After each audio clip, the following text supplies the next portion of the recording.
Texniki tənzimləmə haqqında qanuna əsasən texniki reqlamentlərinin tələblərinə uyğun olmayan malların idxalı qadağandır. Lakin hazırda Gömrük Məcəlləsi bu uyğunluq sənədlərini gömrük mərhələsində yoxlamaq üçün birbaşa hüquqi əsas vermir. Təqdim etdiyimiz layihə məhz bu boşluğu aradan qaldırır. Bunun üçün məcəllənin 2 maddəsinə paralel dəyişiklik edilir.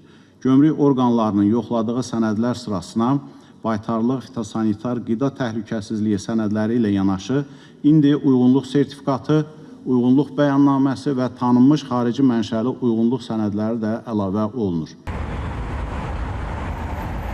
Bir sözlə, dəyişiklik qüvvəyə minərsə qeyd olunan sənədlər təqdim edilmədiyi halda texniki reqlamentlərə tabe olan malların ölkəyə idxalı mümkün olmayacaq. Texniki reqlamentlər yüngül sənaye, tikinti, tekstil məhsulları, oyuncaqlar, qaz yanacağı ilə işləyən avadanlıqlar, maşın və mexanizmlər, qeyri-qida istehlak mal kateqoriyalarını əhatə edir. Burada malların təhlükəsizliyinə dair tələblər ehtiva olunur. Bəs qeyd edilən dəyişikliyin idxala və sahibkarlıq subyektlərinin fəaliyyətinə hansı təsir ola bilər?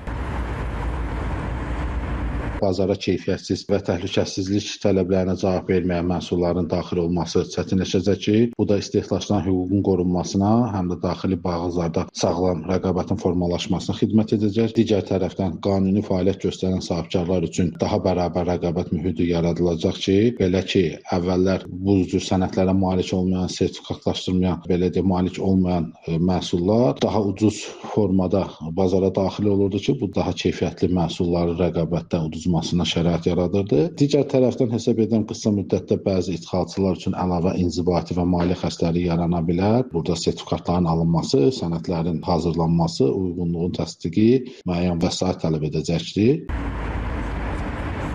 Bu baxımdan yenilik sahibkarlıq subyektlərinin xərclərini artıra bilər. Bu ise məhsulların maya dəyərini artırmaqla prosesin qiymətlərə də təsirini istisna etmir. İqtisadçı Ruslan Atakişiyev isə Gömrük Məcəlləsinə təklif edilən dəyişikliyin sahibkarların işini asanlaşdıracağı qənaətindədir.